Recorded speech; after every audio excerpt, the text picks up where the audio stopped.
Hello mga meses na charat! Welcome to my mini vlog. For today's video, ituturo ko sa inyo at ipopromote ko lang itong aking iniinom na barley at ni Papa Bear.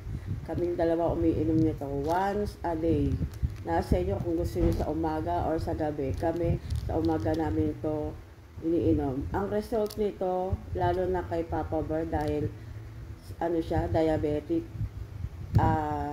Yung 4 times a day niyang gamot na inuman, naging binawasan na yung dosage ni Doc. Ginawa na lang 2.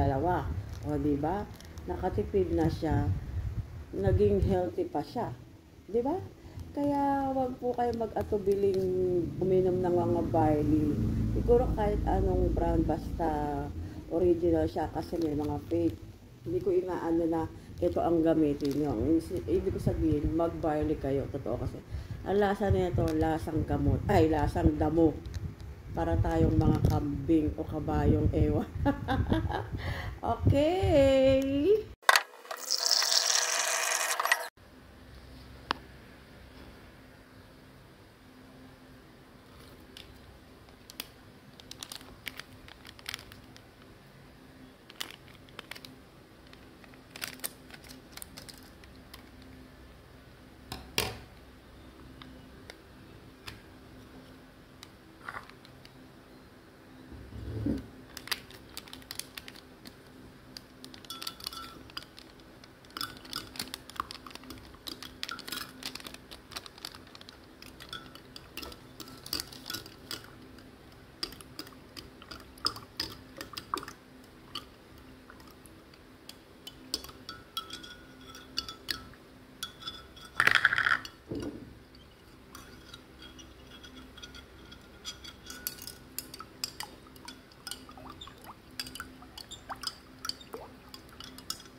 Mapait.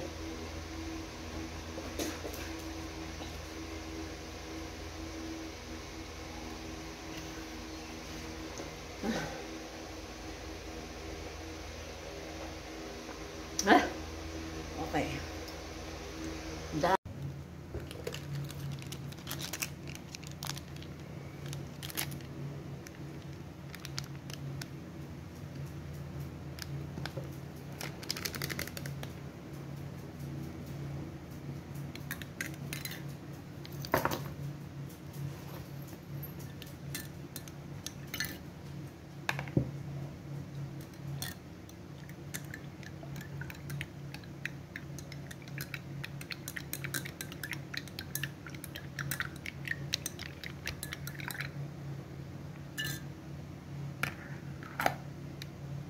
That's all for today mga char. Bye!